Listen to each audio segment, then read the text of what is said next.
Hey everyone, and welcome back to Other Robert. We are back for a Once Upon a Time live review after the whole summer off, and I am so excited to be back here to be talking Once Upon a Time with you guys again. So I'm here with Joe, and he will do his introduction.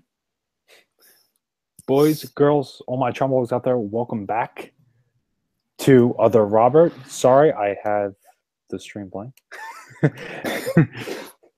Welcome back to Other Robert, and once again, we are back talking Once Upon a Time. We are. Yep, we are on the first episode of the 6th season, and also just to note, this is the 350th video on this channel, which is crazy that it's has that many. It would have had more if there wasn't that whole strike thing, but still, 350 is a lot. Is a lot. So, remember that? I don't want to talk about that, but I am here to talk Once Upon a Time, and let's do it the way we always do it, where we focus on the flashback, and we'll talk about what's going on in the present. And I have to say, for a flashback, it really wasn't that flashback-like. It was just the first 5 minutes of the episode, and that was it. Just kind of gave you a tease. In terms of what, Aladdin? Yeah, because that was a flashback. Yeah, that was interesting because I didn't see it as a flashback until the rest of the episode kind of played out. I thought that was present until we saw some of the rest of the episode, and then it's like, oh, okay, that was the beginning. But yeah, I thought the Aladdin stuff was going to be overbearing in terms of especially the premiere, but I thought it was nice. I thought it fit its purpose and didn't overstay its welcome. It kept you intrigued. It was different. It wasn't bad. It was just different. I think I'm so used to having 5 minutes of flashback, five minutes of present time, that only to have it in those few moments was odd to me. I did like the introduction, but I've also seen this scene back in July when it came out at Comic-Con. So in terms of being like, oh, Aladdin and Jafar, I was like, oh, well, saw this, knew this was happening. Naveen Andrews? No. He's been recast. But I mean, I am an Aladdin fan. I know you are not the biggest Aladdin fan, but I do.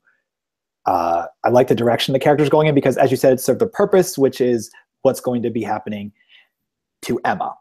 And, the savior illness, I guess, would be the thing to discuss here. And Aladdin has that. And Jafar says saviors don't get happy endings. And lo and behold, Emma might not get hers. Yeah, and we saw that through what's it, Lago? Yago. A Lago reference. Yago. What? Yago. Yago. There we go. Okay. Through a Yago reference. Well, Yago likes it. The bird, Yago's a parrot. I think that was a cardinal. Oh, was it? When it first appeared, that's what I thought it was trying to. No, I did too. The second I saw a red bird, I'm like, Aladdin. Yeah. Or Aladdin reference. So yeah. They saw it through another oracle or prophet, and she kind of revealed that Emma will end up on this future route of death. For just in my opinion, and I don't mean to speak for you, but I'm pretty sure you're right. I'm pretty sure you're in agreement. I wouldn't want to read too much into her possible death because characters on the show have been destined to die, and they don't die. We've seen premonitions fail. So. Yeah, we've seen premonitions fail. We've seen people come back from the dead twice, sometimes more. So if the main guys who write the show want you to die, you will die. But I don't think they're going to get rid of Jennifer Morrison anytime soon. So I think she might be safe.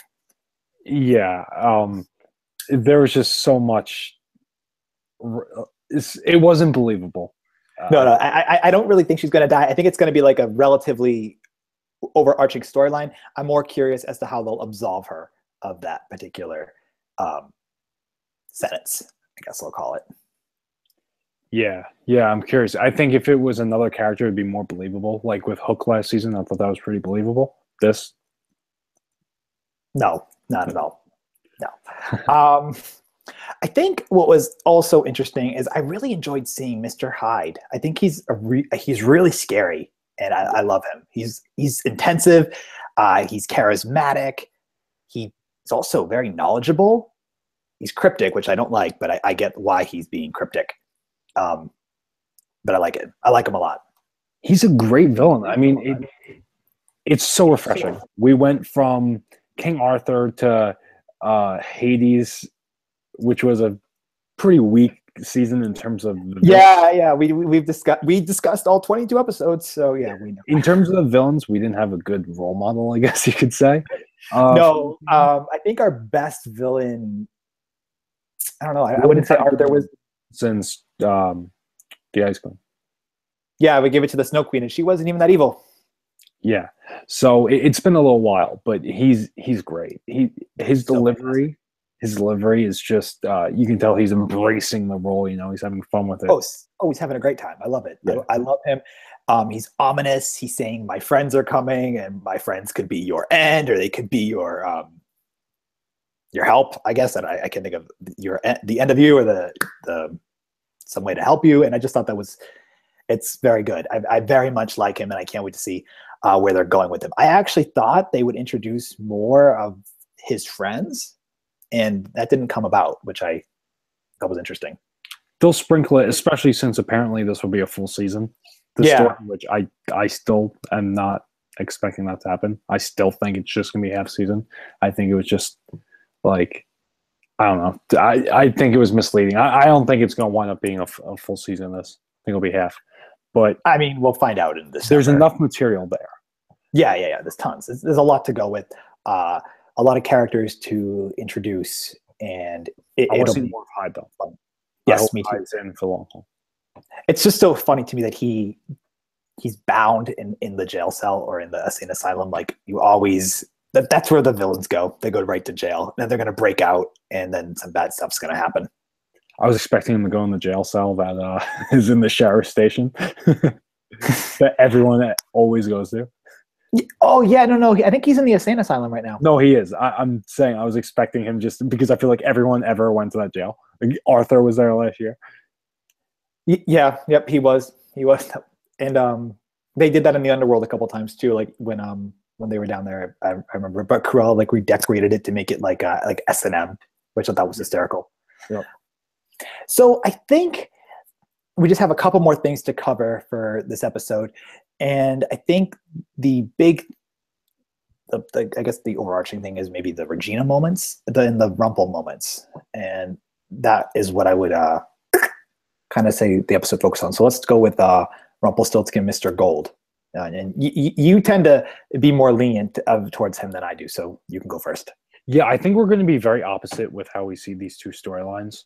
If we're going with Rumple first, I think that was great, and I think it was a little tease back to what they had in like early season 4. But I thought it was a beautiful moment just having them do that. We've seen that scene. We've seen that, and that was why I didn't like it, because I thought that scene was so iconic to season 4 that I was like, no, don't take it away. But if I remember correctly, in season 4, he had the jacket on, the blue jacket. He did. But he was gold, right? He was not Rumple. He was gold. He wasn't Rumple in that scene. You're correct. So he wasn't actually in the physical appearance of the Beast. No. He just put her in the dress. This time he was. This time he was actually kind of the Beast. The Beast, yeah. So that's why I thought this scene was different than the last, and a scene that ultimately, looking back, I'm kind of glad that we got this, because we did get that Beauty and the Beast scene. The music that was playing was great. It was a beautiful scene. Yes, it was. But then it kind of transcended into silliness when Morpheus is like, "Oh, by the way, I'm your kid." Yeah, that was. I will say, I didn't expect that. The show got me right there. I didn't expect him to be the child. And then Rumple says, "My son hates me. He's not been born yet." Like, I mean, I feel like he was even like the writing is even making fun of itself, because I feel like it was a twist just for the sake of twist. And how many times have I said that with the show? It happened. You've said that a lot, and it happens. You're not. I wouldn't say you're wrong with that. In my opinion, the Belle and Rumple stuff, the drama that encompasses them, is very overdone. It's very soap operatic, and I'm glad that she just walked away and that she's keeping true to what she was saying earlier from earlier seasons, that she just doesn't want to be with him, and then she left him. So I really am curious to see if Morpheus though was just a one-off thing or if he's going to come back. But other than that, I just was like, Rumple just can't catch a break. But I think he deserves not being able to catch these breaks. Morpheus is a Greek god, right? I believe so. I believe he's the Greek god of dreams. There's a couple of people who have been dying to see him. So I'm actually really curious, for those of you who have been dying to see him, were you satisfied with his appearance and his role, and if you have any more thoughts about him coming back to the show later on? So Rumple gives birth to a Greek god. A Greek god, yeah. I think that's like the weird part. I don't understand. I don't want to get into it. He gives birth to a Greek god who's supposed to be really old. No, maybe it's not him. Maybe it's just a personification. Who knows? We'll figure it out. And then Neil was his other son who had no gimmicks whatsoever. No magic, no nothing. Wasn't a god. So who knows? It's up for debate. In the beginning of the episode, when we saw Selena and Regina in her house, I thought that was going to be like side humor, like throughout the whole season, like to have these two like. I've never seen the HBO show Girls, but I feel like it would just be like in the realm of like goofiness. Like they need some comic relief. Why not give it to these two people who are relatively polar opposites? And I would say that the polar oppositeness would have been very funny, but they ended that really fast, and I didn't like that. Yeah, I just didn't like where it went. First of all, it was kind of it felt forced. I look at you, I see what happened. It felt forced. And yeah, I didn't like that. I didn't like that at all. And the thing is, they built these two up to be these really tight siblings. I understand them moving in together, and then she's like, "I'm mad at you for that whole incident." Like it wasn't even her fault. Yeah, and ultimately where it went towards the end too. I mean, they're gonna play the card again, play the game again where she's, I guess, going to be evil sometimes and good sometimes. Yes, and I commented on this in my trailer review, which, guys, I'll have up in a few minutes after this is posted. I commented on the fact that I'm wondering if she's going to end up teaming up with Evil Queen, who came in at the end of the episode, be like, "Oh no, I want to be good," and then betray her evil sister to get with her good sister. So who knows? The only good news I took out of this episode is that it's a boy. The baby's a boy. They found out it is a boy. So that's the only good thing about this whole episode. They know the sex of the baby. It's a boy. I mean, I don't know. I mean, I think there's a lot to play into. That they have a lot to get with. They established a lot. Emma could die. Evil Regina and Selena are going to team up. Gold seems to be in an off place. Mary Margaret and Snow White and Regina did have a nice moment. I talked to you about that before I started the review. I did like their moment. I actually really liked how Regina was doing like that narration, and it showed certain characters. How it said like how some people see me as a hero, and it went to Emma, whose poor hand is like still shaking because of whatever this curse that she's afflicted with. Mm-hmm. And I use the word curse lightly. We don't know the true origins of it yet, but I did like that. Probably turn into a sleeping curse. I thought about that because the way that I'm going to use Morpheus Rumple described the sleeping curse. I'm like, are we just expanding upon the realm of the sleeping curse here? Because it's too much. And apparently you can wake up someone from a sleeping curse from inside. Yeah, it's Inception. Yeah, it's ridiculous. So overall, I would say it's a good season premiere. It's decent. It's I feel like we've seen stronger with I would say season 4 and season 3 were probably the two strongest season premieres we've seen, but I wouldn't say this is bad. I wouldn't say it's bad. No, not at all. It was intriguing in ways. I want to mention one point, and this is actually something I said a few days ago when we had our previous stream. I said villains lie, and Henry said it. And yes. That is, I'm bringing that up because it's relevant because Robin, what's the deal? Is that kind of setting up maybe if he'll come back in the future, or what did you take from that scene? I don't think he's coming back. Me neither, but I just wanted to see your thoughts on that. I mean, villains lie. I mean, villains lie all the time, but I really don't think he's going to come back. I mean, Emma also is a liar. She lied to Killian in this episode. A couple people just talked about this in the comments, and I don't know. He's gone. She's going to have. Yeah.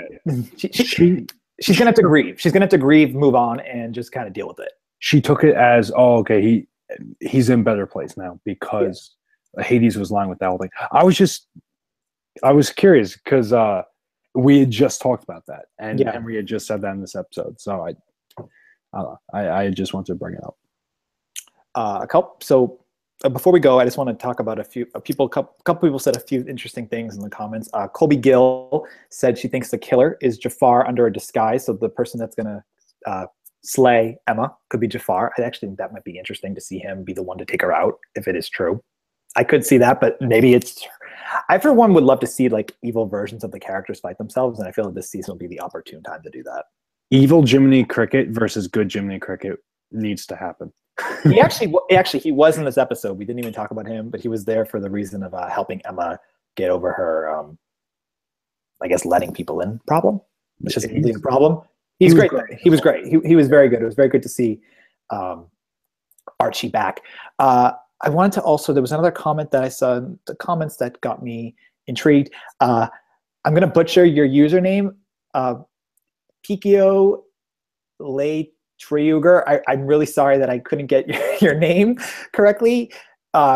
She asked us, or he asked us if we watched the premiere before, the recap episode, and she said, or he said, I'm very sorry, I don't know because apparently it was pessimistic in that it could be the final season this season. And I don't know. I mean, I think there's a possibility this is the last season. I've said this since I saw the end of season 5, but I think there's options for 7, but I don't want to say there's a 7 till I know there's a 7. Right. I mean, that scene would make sense, especially if the premonition does happen, which I think we all know it. Yeah, you can't kill her. You can't kill her. She's going to break the curse, break the spell, and get her happy ending. It's just going to happen. That's kind of the ultimate way, I guess, for them to kind of end it, is with her kind of almost dying and then getting over it and then getting this amazing life. But if she does die, then season 7 could be them going back to... Oh, I think we've seen that before. But I mean... Have we seen that before? I just wanted, since this is a premiere, kind of my last point, I want to just say, who do you guys think is the person fighting Emma in that thing? Well, we already saw someone comment that they thought was Jafar. Rob, who do you think it is? I thought Jafar was a great idea, but I think a hooded figure has to be someone. Obviously, they don't want to reveal right away, and I really thought for some reason it might be like herself in some way, in some weird way. Okay. I don't know why. I just don't. I just feel like if you want to have a villain, there's nothing even teased for him. Like I don't as of now, there's no connection for me to even think Jafar is going to be the one to kill her. Mm. So it needs to be someone that has a bond to her. I think the evil queen. You think it could be the evil queen? Mm-hmm. That's interesting. Oh, by the way, it was Peculiar Treasure is the commenter's name. That's how you say it. They just told me how to pronounce it. Oh. So thank you so much. I really couldn't do it. I'm very sorry. So thank you. Yeah, I mean, strong season premiere. Last thing I wanted to say myself is I really like that the characters are so close to each other that everyone can kind of just bounce their own just everything off each other. Like the actors are obviously very comfortable. They're always very good with each other, as they always are. But they are really the characters themselves are just having fun. I just really wish that whole Selena Regina moment didn't end like that. I really wish it was someone. I really wish it was a betterly done better. There we go. Right. Okay, so then that's it. Yeah, that's pretty much everything. For the ending of this video, we are just going to announce that following this live stream, if you guys want to stick around, we will be doing another live stream where we do our gimmick lately that we've been doing, our little series where we watch an episode with you guys. So we'll be watching the season 3 episode Witch Hunt. Yep. So that will be following this. Which is actually quite fitting, seeing how it looks like next week's episode is about the Evil Queen and Selena. So we're watching another episode focusing on them. So we're going to end the stream, and at 10 o'clock, we'll go live to watch the season 3 episode with you guys. So hopefully, if you want to tune in, you can tune in. We thought about this last minute, but it's just a good way to keep everything going. So thank you all for tuning in to this live review of The Savior. Keep your comments going if you want to discuss The Savior more, and I'll have the live stream up for, I believe it's Witch Hunt very soon, and also I will have my trailer review for A Bitter Draught coming up as well. So thank you all for tuning in, and we'll talk very, very soon. We'll talk in about 5. Very soon. We'll talk in about 10 minutes, not even. All right. Bye, guys.